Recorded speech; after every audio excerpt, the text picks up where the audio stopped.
Evan Dornbush, co-founder and CEO of Point3 Security. Mike Gruen, VP of Engineering and Head of Security at Cybrary. So I've been at Cybrary for almost 2 years. It'll be 2 years in November. Came here right when we started the replatforming effort and moving everything over, and really built out the infrastructure and security team and monitoring. Moved us more to a DevSecOps mentality. Cool. And then, Evan, do you want to talk a little bit about your company real quick, and then we'll start kind of going in?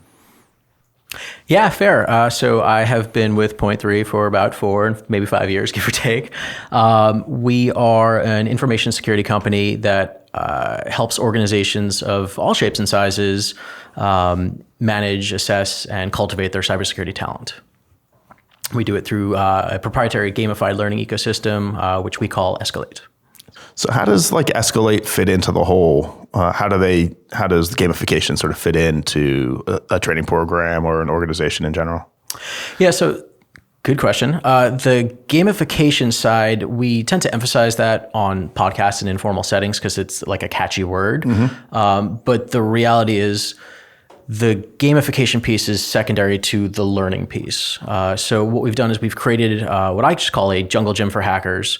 Individuals can roll in at their leisure and engage in hands-on content. So we don't do video-based learning modalities or multiple choice tests or lectures.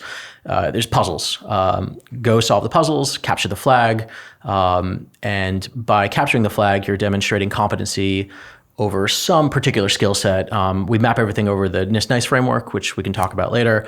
But ultimately, the idea is a learner is going to learn something and a manager is going to see something in terms of career progression. And the gamification piece keeps it sticky. We've built a community, so individuals are motivated to either collaborate or compete using tricks that we've just learned from video games. So is the collaboration competition within the organization or across your sort of platform overall? Yeah, so we can do it both ways.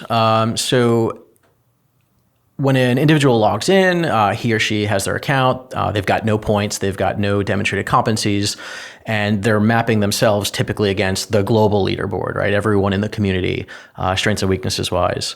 But we can create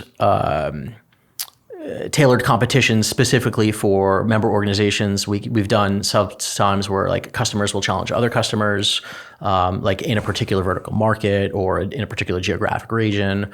And so you can kind of, build out your human network by collaborating and competing against folks that are in the community, but just not necessarily part of your direct, capture the flag team. So what's the sort of motivation for the individuals within the organization, and then maybe the motivation, how does the manager take advantage of that or try and get people to participate? Yeah, so the participation is going to be driven by the learners. We consider ourselves a workforce development company. We try and stay away from the training word because training to me sounds forced and boring. Yeah, right? Same thing on our side. Right? Yeah. And there's no real outcome. And so, we can lead the horse to water. You can't force the horse to drink. And so with our learners, they want to be in cybersecurity and they want to get more hands-on skills with technical areas that they might not have been exposed to elsewhere. And so that motivation has to be there already. We're not there to inspire that part of it. We inspire when someone has made the commitment to, invest in him or herself and go in that direction, right? So we akin ourselves to a gym, right? There's a lot of heavy weights everywhere, but you've got to lift the heavy thing up and down to get the, cyber muscles, if I could coin an awful phrase, right? It's up to you. And we're there to help and motivate and do the personal training, inspirational side of things, but you have to do the heavy lifting. And the value to the organizations, we're learning this as we go. When we went to market with Escalate, we thought the individual would be the end user. We thought an individual would come to us and say, hey, I've read the book, but I don't get it. Or I went to a conference and saw somebody say something really cool, but I don't know how to get started. Or I don't have the facilities to go about it. And so all right, we can create the ecosystem for you.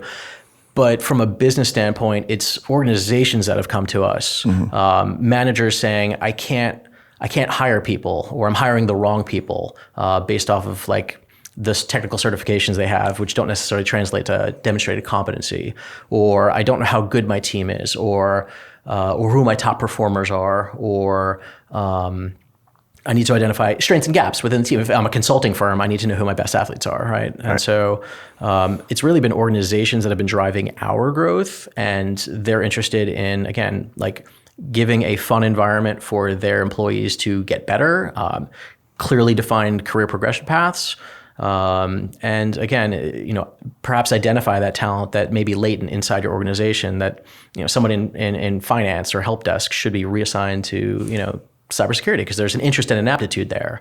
That drive is hard to find sometimes, and we help uncover that. Yeah, no, that makes a lot of sense. I think we use the gym analogy a lot as well for our stuff. And nobody goes to the gym just to go to the gym. So there's usually some other outcomes that they're hoping to achieve, whether it's, better job or advancement in their career, whatever it is, or change in.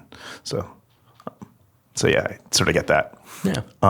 You mentioned certifications. I'm always interested in sort of what if you've seen like trends with certifications, either, more employers looking for them or they're becoming less important. Just curious what you've sort of seen.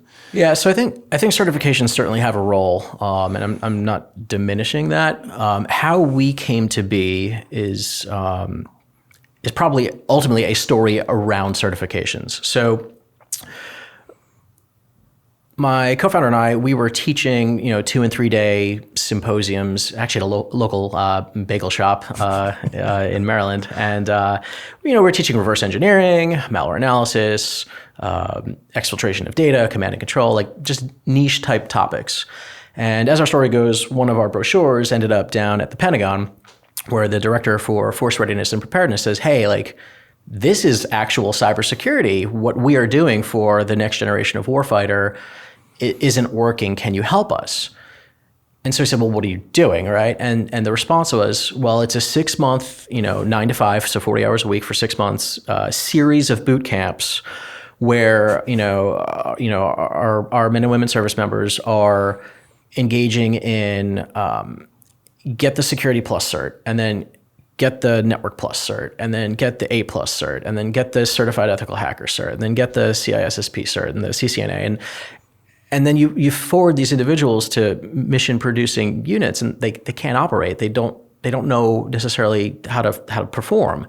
And that's because the technical certs are by far and large are, rote memorization of definitions. Mm-hmm. So yes, we have a skilled workforce that knows that yes or no encryption is important. That's great, but they don't know like how to implement it, or how do you perform cryptanalysis to determine whether the crypto is even secure. And so what we did was we came in and we said, hey, what if instead of 6 months of watching, like PowerPoint lectures and taking multiple choice tests, what if we gave them like an authentic environment where individuals who have very limited computer backgrounds can invest again that time into programming, into using open source tools, into creating their own tools, into performing vulnerability research and exploit development and understanding, memory forensics and this nuclear arms race of attack, defend for 6 months. And then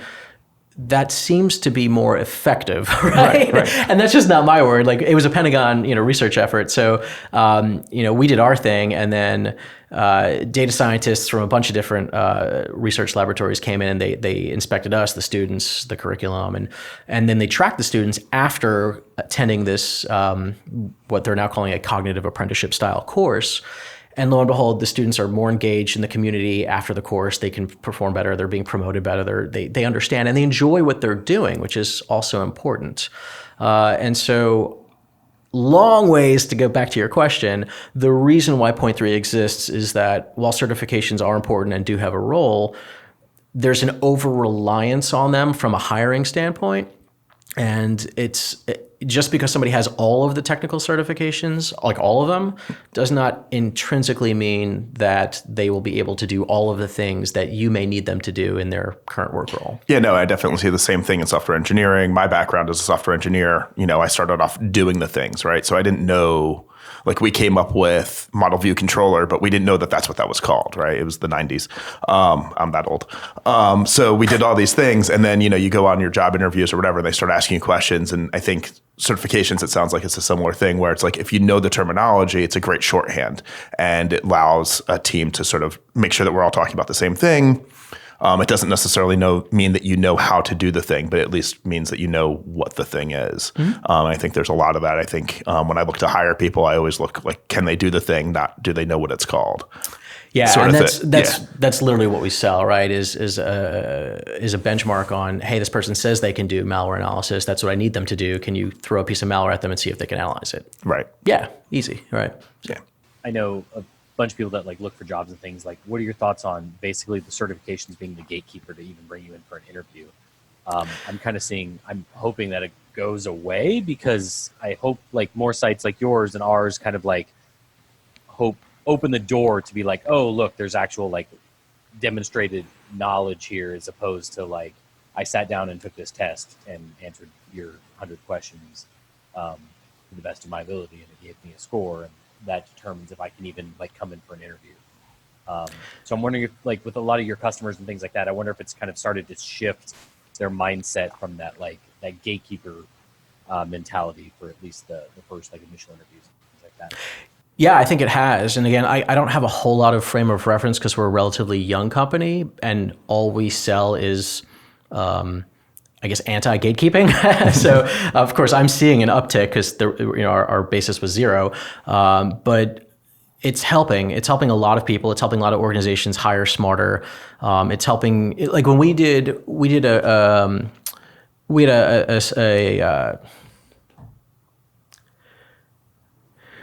a course in Chicago, and we, through a government grant, were able to help individuals from like Chicago South Side, right? And no prior computer experience or limited prior computer experience, a bunch of different age groups. I mean, we had a chemical engineer looking for a job change in his 60s, and we had a bunch of 18-year-old kids and people all in the middle.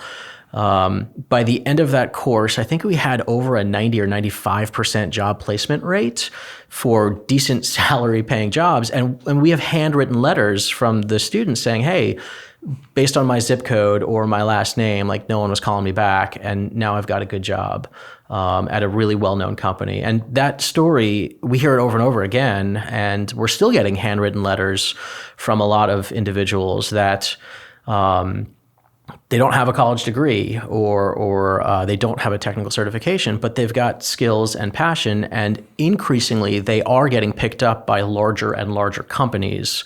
So to me, that gives hope. I think the gatekeeping era is done. We're past that now. We have to reward drive and passion and competency, and not, somebody signing off on somebody else as being okay to talk to.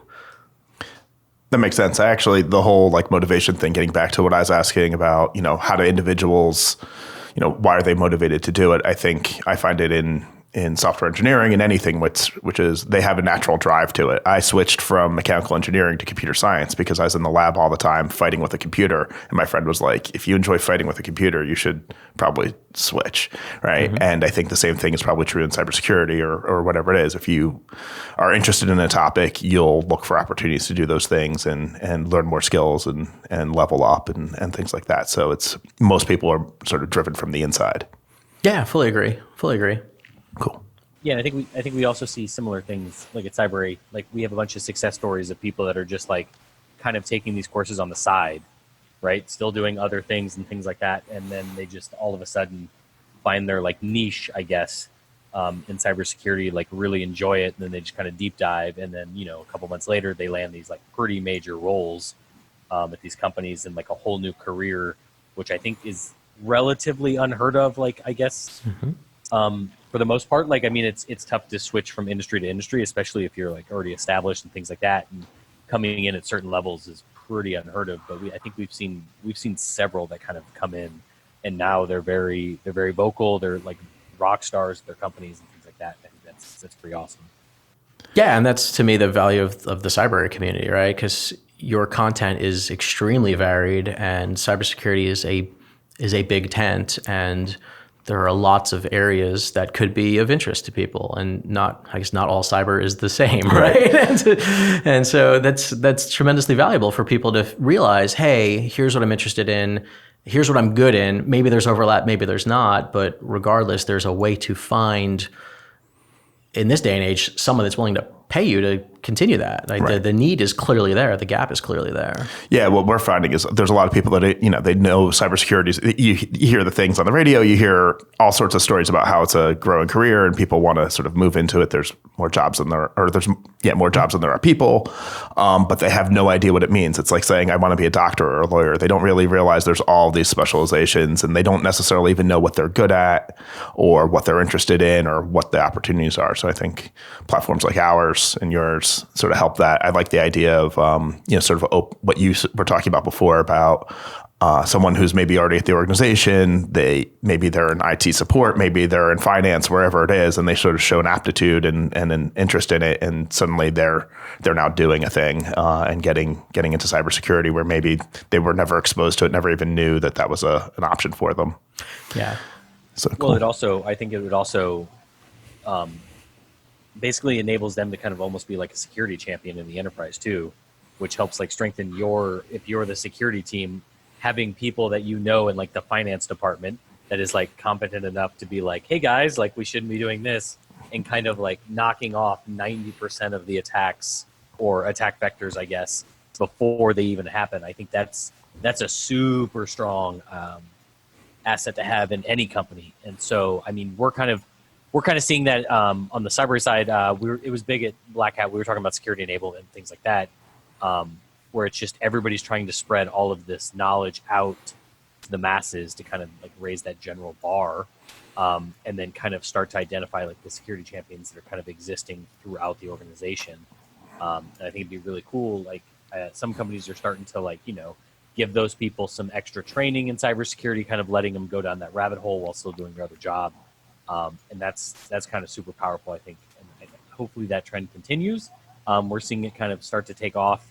I think especially since all these hacks and all the other data breaches and things seem to be like one a week now, and it's starting to hit home for most people. It's a lot easier to kind of sell it these days than I would say probably 2, 3, 4 years ago, maybe even a year ago, trying to sell like actual cybersecurity training, not the random awareness. Like, watch this video and make sure you don't share your password and don't click that link. Right, don't click that link. Right. I mean, I think with security awareness, you just have that sort of very base knowledge, whereas security enablement's really about like, hey, you're part of the marketing team. You're now responsible for certain pieces of technology. You're setting them up. You're doing a lot more. I think the cool thing about technology is that it's getting easier and easier for lay people to use, configure, set up, and do what they need to do. And so getting them more sort of in a security mindset and privacy, data, how to handle data properly is going to be just more and more important. I think it's getting easier and easier to sell. Like I think about our own marketing team and all of the things that they can do, which is amazing, but also scary from a security perspective.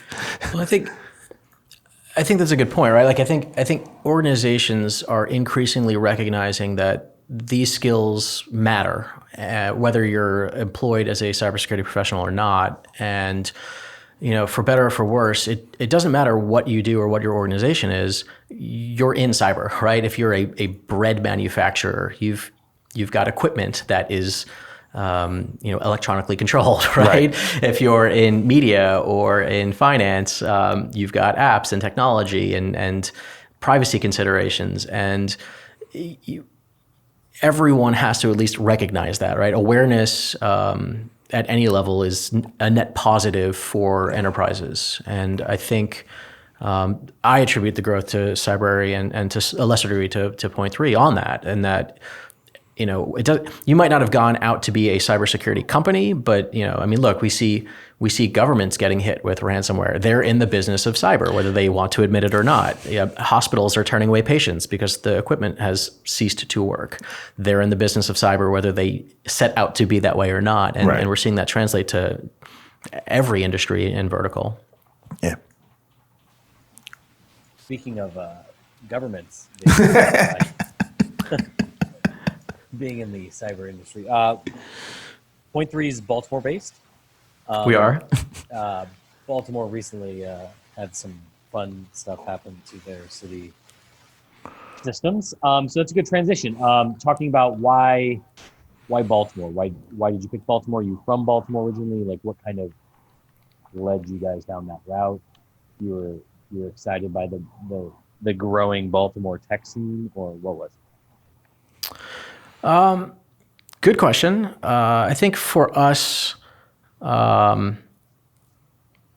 is where we're at. It's probably where we'll always be. A lot of love for the city. I know it gets slammed a little bit from outsiders, but it really is just an awesome place.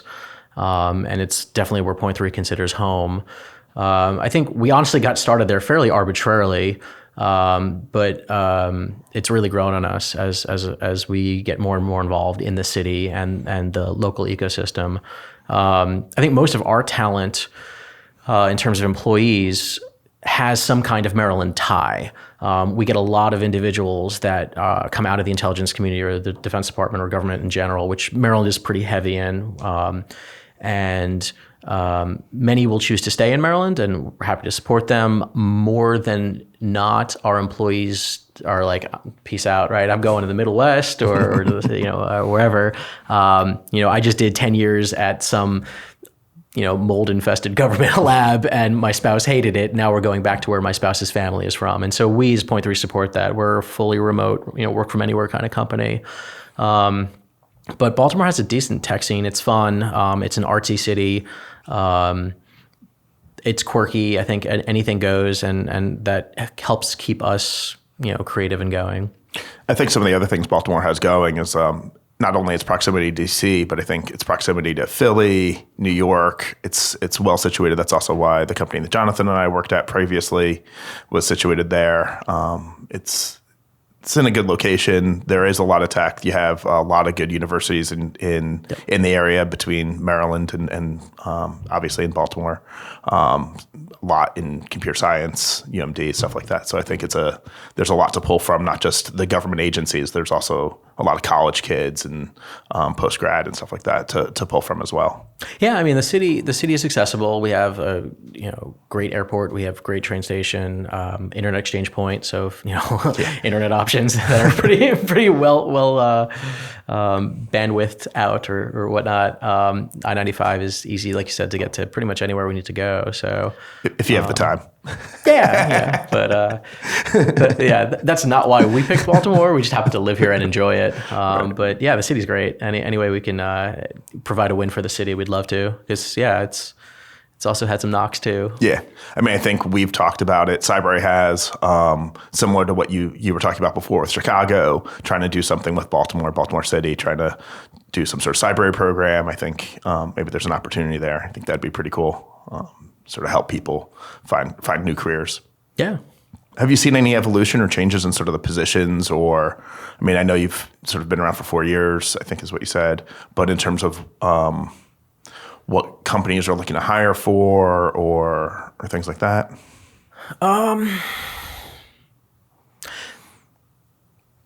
Let me answer a different question that may be related. So, Gartner famously has their hype cycle. We talk about a new technology and it's going to change the world, and then everyone hates it. Then the truth kind of lies somewhere in the middle.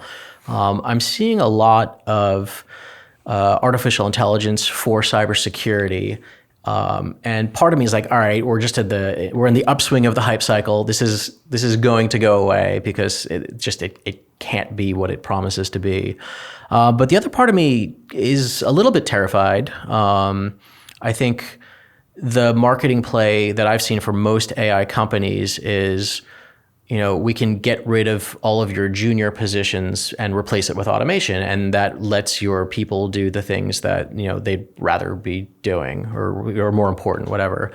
But and I understand the attractiveness for businesses, right? Like if I don't have to hire all these like junior people, then I don't have to like build them up to where I need them to be, and people come with baggage and whatever. But like as an industry, do we really want to be in the business of like getting rid of the junior level workforce, because that's where the senior workforce comes from, exactly. Right? That's right. How do you find the next person if you get rid of the entry level. Yeah, right? and so that's a little bit terrifying. You know, we talk about 3 million unfilled cybersecurity positions, however that number was computed, but I hear it tossed around a lot. But there's a real possibility that the market actually contracts and doesn't expand if we try to convert certain positions to software. And I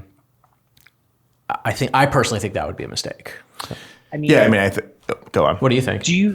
I think it's an interesting problem, I would say. I'm wondering if AI has like its niche in the fact that like we're letting it kind of do the older school attacks that are very well established. The trends are very like written down and things like that, and kind of let humans kind of start to do the more, I don't want to say groundbreaking, but like the newer vulnerabilities that are coming out, and spend more time not basically checking the entire list of like 99 things I need to check for a Heartbleed attack that came out 10 years ago, and kind of allow us to focus on like what are the next trends, like what are these new ways they're kind of coming in and things like that. That's where I kind of see it kind of starting to fill, hopefully, is just kind of like sifting through all the noise that a lot of these endpoints and stuff start to make. And so I don't know if that's a weird marketing play, is like our endpoint generates more noise, but we use AI to sift through the noise. Right. So. Yeah, I mean, I think it's more than just the endpoints. I mean, Jonathan and I were at a talk, and they were talking about, the software-controlled networks and all the data that they generate, and trying to analyze that data to figure out how to make things go smoother and address the network. I think the same thing. I sort of am in between the two of you on opinion with AI. I think about, software engineer. When I first started, we had to do everything, right? And now I think about the entry-level positions I have, where they're just building on top of these existing platforms that handle all of the junk that we had to deal with before. Like, we left a database connection open, and that's just not a thing anymore because the frameworks take care of it. And so we're able to hire more creative people. So web application development is being filled more and more by artistic, creative people, which I think leads to really beautiful web applications, whereas back in the day it was done by people like me that are engineers, and it's like squares and whatever. So I wonder if AI sort of helps with that as well, as pushes those entry-level positions somewhere else. There's still an entry-level position, and maybe it is getting rid of a lot of that noise, a lot of the cruft, the day-to-day stuff. So it could. So like point 3, we work with companies to help them implement their hiring philosophies. Mm-hmm. And so really there's 2 schools of thought, right? The first school of thought is, I need the unicorn, and I need the unicorn now. So, again, where point 3 helps is you have hundreds of applicants because everyone is receiving hundreds of applicants, and your HR can't screen them fast enough. Right. So before you burn very time-consuming, hours and labor in interviewing every single one of these hundreds of applicants, point 3 will roll in and give you a screening, your candidates a screening assessment. And then so from a technical competency perspective, there's either a fit or there's not, and that whittles down the pool and thus saves, time and money on the HR side. So that's a school of thought, is I need to hire the unicorn who can come in and run. Mm-hmm. But the other school of thought, which we also support, is, to your point, Mike, let me find somebody that's alternative background. Let me find somebody that's an artist or from finance or whatnot. Identify the interest and the passion, and then that's the individual who internally you want to train up using either your own internal proprietary schoolhouse or training program, or again, obviously with Escalate, you can stay in that ecosystem all day long. But we see both schools of thought, and I think it's probably too early for us to derive trends, but I do think that that's ultimately a positive thing, where the positions that are being opened are starting to be opened to a more broad audience, where I think historically everyone was just holding out for the unicorn, and now industries are realizing, well, an 80% solution is better than a 0% solution, and let's find the 80% solution and then train up the remaining 20. Right. No, I agree with that. Are you also seeing like within any organization, they're always pyramid shaped, no matter how flat they are, right? There's only so much room to grow at any organization unless the organization itself is growing. Do you see trends where companies are like, yeah, we're willing to bring people in, train them, and more than happy to sort of have us be a training, see them go on in their career other places, and we sort of know that we help launch their career?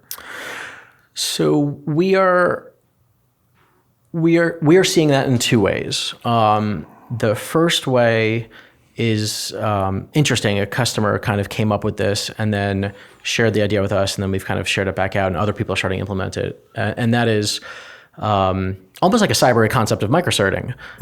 So, inside Escalate, we have 120 plus challenges, new ones released, monthly in a variety of different skill areas. And so what we can do is we can work with your organization. Let's say it's a pen test firm, right? The pen test firm is not interested in all 120 plus challenges we have, but they're probably interested highly in 10 or 15 of them. And so internally, that pen test firm can say, all right, team, if you solve, these 3 or 4, you are now blessed internally as a junior operator, and here are the things you can or cannot do for our organization.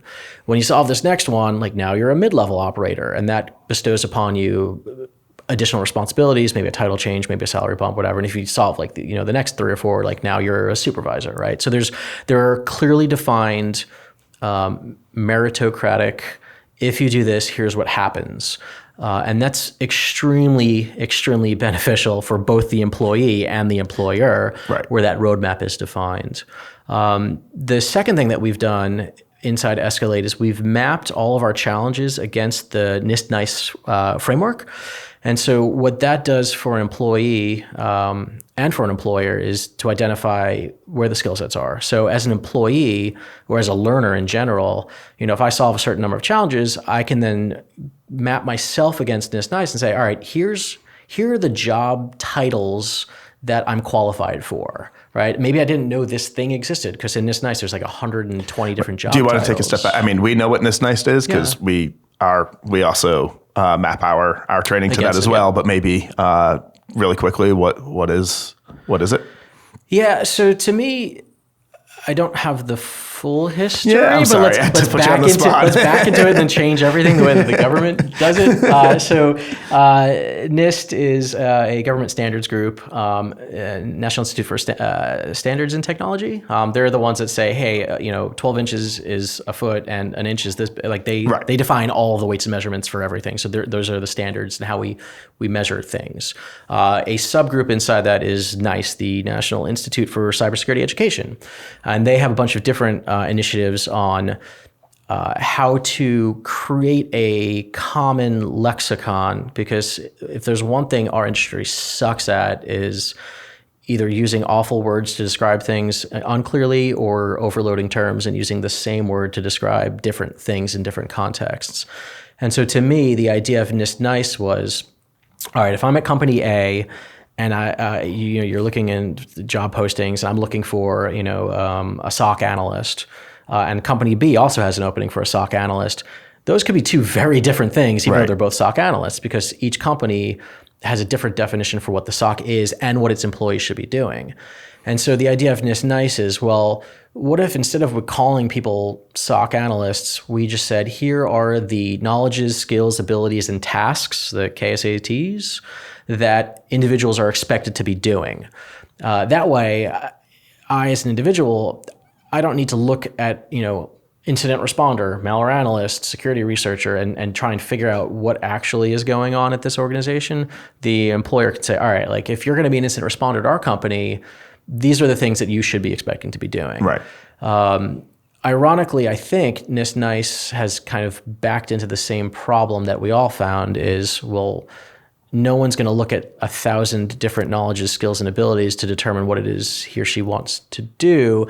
And so NIST-NICE now gives you 100 some odd job descriptions. Right, and it all rolls up. It's a very hierarchical, which is great. Yeah. I mean, they even have it down at the very high level of like, are you on the attack or the defense side? Or and sort of has that nice classification, like a way to sort of like a typical ontology or classification Are you system. Ultimately an analyst, an operator, a responder, a risk compliance person? But even within that, you now have as a job seeker, here's the 10 or 15 commonly used job titles. So if you didn't even know this thing existed, now you know it existed. So what do I want to be when I grow up? Well, here's what I'm eligible for. Right. Or I always wanted to be this, but here's where my talent actually lies. Maybe I should explore this. Right. And so within Escalate, we provide that, if this is where you are and this is where you want to be, here's what you should be doing next, that recommendation engine. And that works for the employer as well, because again, the employers may want their individuals to be really, really good at what they've been hired to do right now, but they may want to create that,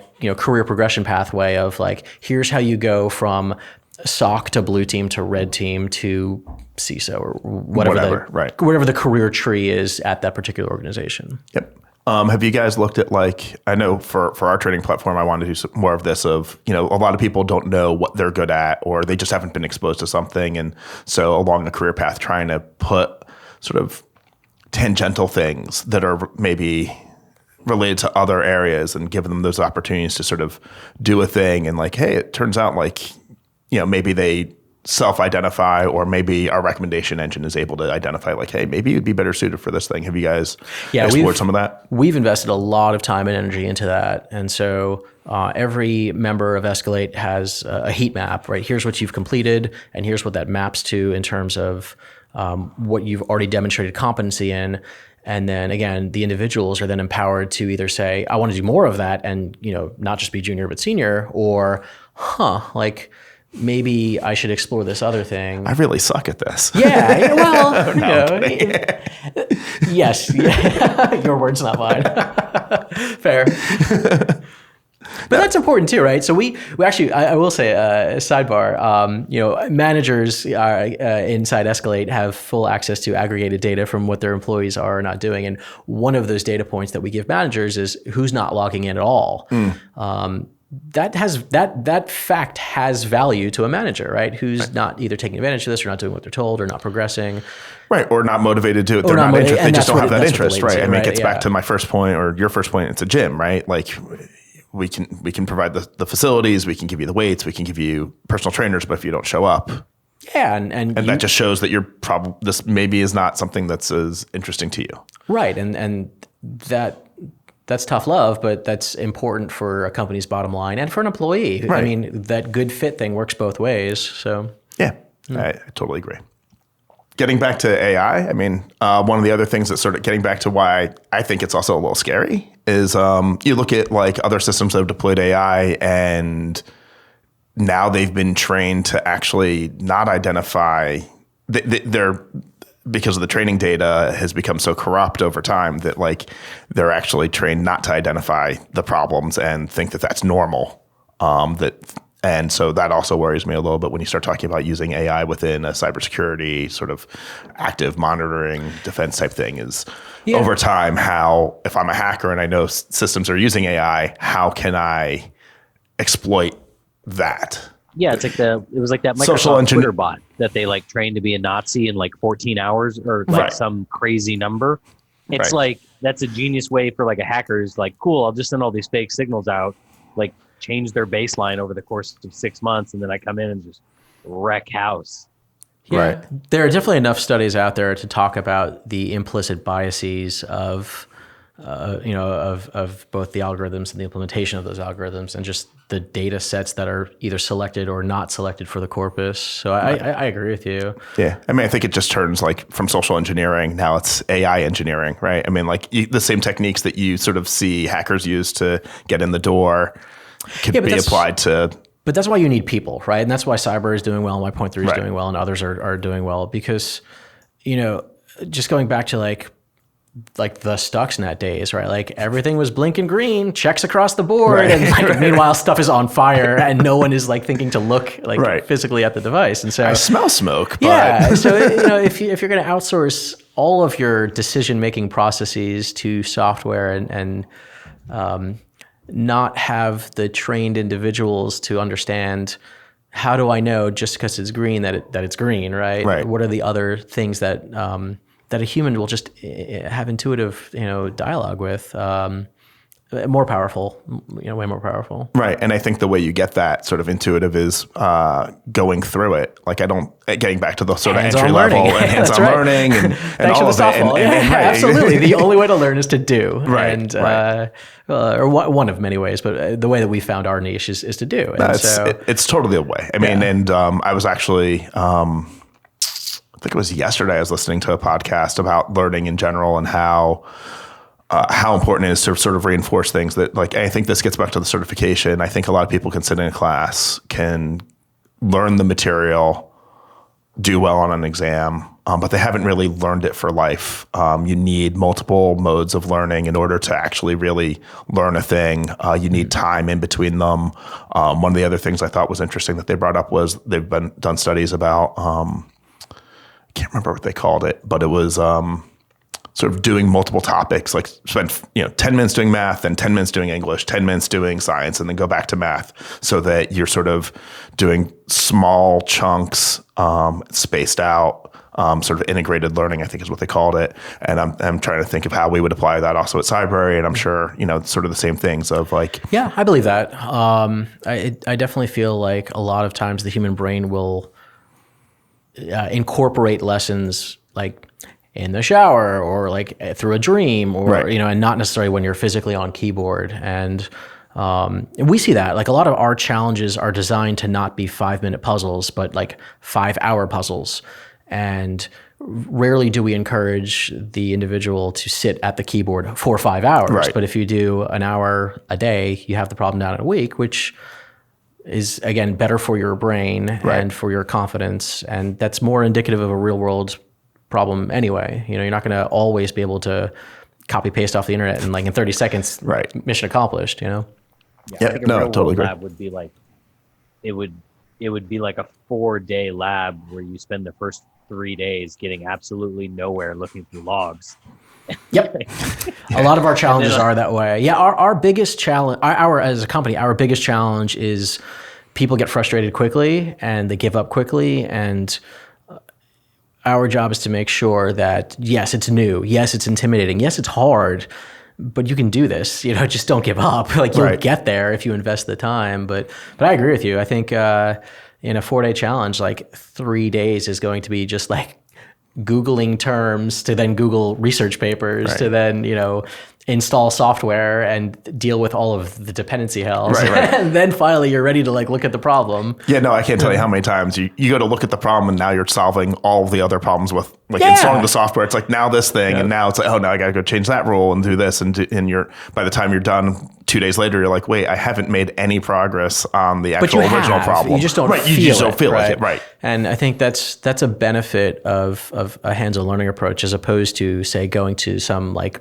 1-week seminar or workshop where you might feel good at the end of it because someone has like led you to that solution, but you're not actually doing good, right? Well, and you don't get that high, that endorphin rush of like I solved the problem, right? Yeah, Somebody you know how to do it. You know how right? to do the next problem, and you have research tools at your disposal that you've learned through struggle. Right. You have to learn through struggle. So for the lower level or the entry level type, for people that are just getting in, do you try and make them shorter so you sort of get those quicker wins where maybe, hey, this environment's already set up and you just have, you don't have to worry about all of the nitty gritty or. Yeah, we try and make that process easy for our members, right? We have everything hosted in a cloud-based range. You can VPN in and go to town. You don't need to have special software. You don't have to have a hypervisor. You don't have to have, large downloads to make things happen. You just, fire your computer at our network and you're good to go. And that takes a lot of the intimidation factor out of getting started. But do you make it, do you give less and less as people progress as they? Oh, yeah. Right. So. Yeah. Okay. Yeah, I mean, notoriously within the Escalate community, like, why are there no directions? Why can't I click a hint button? I don't know, like, welcome to life, dude. Like, I got nothing for you, inside, at least the way we've contrived Escalate, everything is a flag. So you will always be looking for a flag, and we tell you what the format of the flag is. So you already know the end state. How do you get there is a totally different, because even like, we thought about it, like where a lot of our competitors will be like, this is the buffer overflow challenge. This is the ROP challenge. Right. Like, this is the SQL inject challenge. But like, if you tell them that, then they know the answer, right? Right. They might not know how to like tease it out, but they've already exhausted all of the other things. Right. They've that it eliminated could be. 80% of. Yeah. Right. So all of our challenges have just silly, like randomly generated code word names. Oh, that's great. So you don't know if it's a SQL inject or a file inclusion error or something. Like, you have to go through the processes that you develop yourself and work the problem. Right. Is there a fun theme to the random generated names? No. Okay. No. I will neither confirm nor deny that there's a rationale behind any of the terms. Naming things is always the hardest thing in computer science. Oh yeah, especially if you're coming out of like the Intel community. All of those cover terms mean something. Right. I don't know if I would say it's the hardest. I would say it takes the most amount of time. Well, there's that. Oh yeah. Yeah, no, it's funny because like I remember when you're talking about like the name of the game, it was like early on. Like I remember what was that site? It was like Hack This Box or whatever, and it would just be like step 1. And it's like, here's your SQL injection attack, and then it would just like they would get harder and harder. And there's no directions, but then it was like solved hackthisbox.com, and then it was just like all these like cheat sheets and like crazy things like that. And I was like, yeah, no, Hack This Box like works great. It tells you so much information that like you're not really like learning anything. And then at the end of the day, because you know that parachute exists like right there, like how hard are you really gonna try to kind of go down it and things like that. So I think it's super interesting how you guys aren't like kind of giving away anything. It's more like real world type situations where you can't just blatantly go, oh, I know it's this. Now let me start digging, because that's over 80% of the battle. Yeah, we are big fans of Hack the Box, and I think what they're doing is super important. We've tried to take away for the entry level inspired individuals some of the complexities of setting up your own home lab and kind of going through that process. But I think really, what we have tried to focus our content on is less on, hey, the gimmick is that it's, Windows XP and you can go online and download one of a million different other Windows XP exploits, right? And they're well known. You don't need to know what they are or how they work or how they were invented or really what the mitigations are. You just download, plug, and double click kind of a thing. We've tried to develop content where you have to develop your own exploits and write your own shell code. And on defensive challenges, the host targets, they're hardened, right? They've got logging and antivirus and other mechanisms, and there's still a bad guy there, right? So your job is to find the bad guy that's already passed all the defenses. And so we try and come up with not yesterday's attacks, but tomorrow's. And I think that's what separates us from those other kinds of lab environments. I mean, but given the fact that so much of like the attacks and other things are basically script kiddies that are just downloading those things and doing that, is there some level of training people to deal with that stuff, or are you just sort of basing it on, those are known exploits, and so if you just not for us, because I think not for point 3, right? I think Hack the Box already does a great job, and if your threat vector is a PHP 5 bug or some Cold Fusion bug or whatnot, then go with Hack the Box, right? Because they've already done it. Like they've built it out, and the contents are fantastic. Right. We're trying to train like the next level of thinker, so the problem sets are a little bit different, and the outcomes that our members get is different. Right. So totally makes sense. Props to Hack the Box. Like honestly, the technology's fine. Like they're doing a good thing for a lot of people, and that's great. Yeah. No, and I think getting back to what Jonathan was saying about people taking hints, I think that's actually, we have similar sort of labs and they can give hints and whatever, but that's also accounted for. Like how quickly did the person have to default to that? Did they have to take the hint to get farther? And that's an indication, well, maybe they need to go back and learn this in a slightly different way. They didn't really learn the lesson, and now let's have them go back to that lab environment and try again. So yeah, reasonable. Yeah. I mean, I think hints are important, like in a way, right? Like that's what gives you the ability to continue without that just feeling overwhelmed and like, I'm just going to throw in the towel. Yeah. And so to address that, what we have done is we've set up a mentorship network where if individuals are just getting frustrated or confused or just need a little bit of love, they can approach one of our mentors to say, hey, like, I'm stuck. I need a little bit of love. Right. And honestly, our mentors and our members now realize this. The mentors are not going to give you out like a canned hint. They're going to basically play therapist. Like, what have you tried? Right. How do you know it's not working? What are some alternatives? And have the individual get him or herself unstuck. Right. No, that's great. I mean, we had, that reminds me a lot of one of the senior engineers at my last place who, whenever a more junior engineer came to him with a question and like, how do I do this? He's like, well, what have you tried?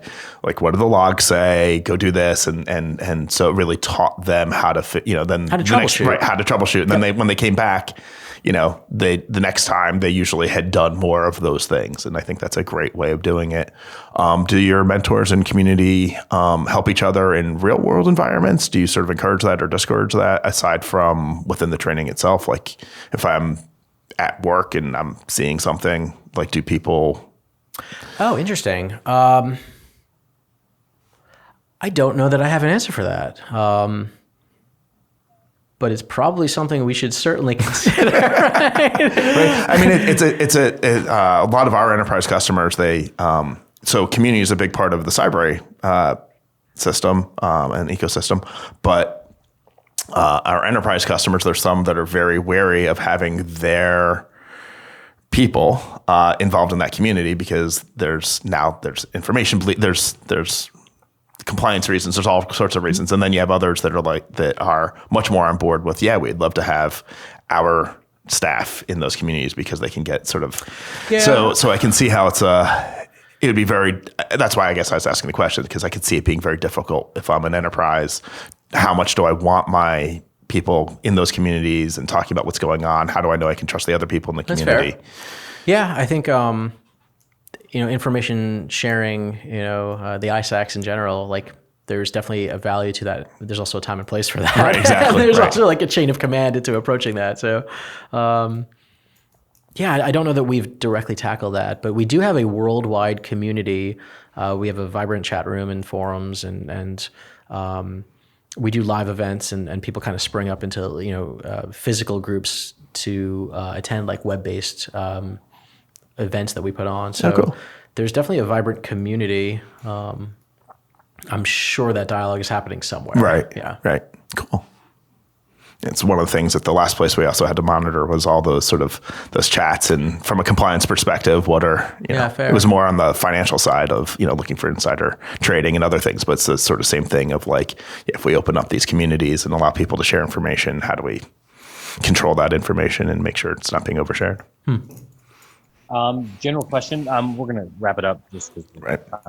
Time. Just a couple like quick fire questions that I think would be super interesting. What do you think is the most underutilized skill or tech that companies should focus more on that you've seen? It's supposed to be a rapid fire question. I feel like that's a dissertation. No, sorry. I agree. Not rapid fire, more general. What is the meaning of life? Oh man. Just go for 42 and let's go. Yeah. No, look, our company's tagline is "It takes a human." We strongly feel that your human assets are not cost centers, but your assets, and we highly encourage our member companies to invest in their people in a variety of different ways. Training and talent cultivation is one way, but we put on competitive events to kind of build morale and to again have those like Battle of Pittsburgh or like all the airlines at this airport should go and like CTF against each other and like build up that human capital pool, because it takes a human, but it takes a network of humans to get things done. So you actually do like live events, like you do like straight up like gamification in the real world type stuff? Yeah. So we do a lot of corporate events. We do a lot of trade shows, conferences, where we can either capture the flags that are human versus computer style. We can do more of an interactive team versus team style. All through using the Escalate ecosystem in just a different capacity. Yeah, we do that quite a bit actually. We're powering the Maryland Cyber Challenge coming up in December.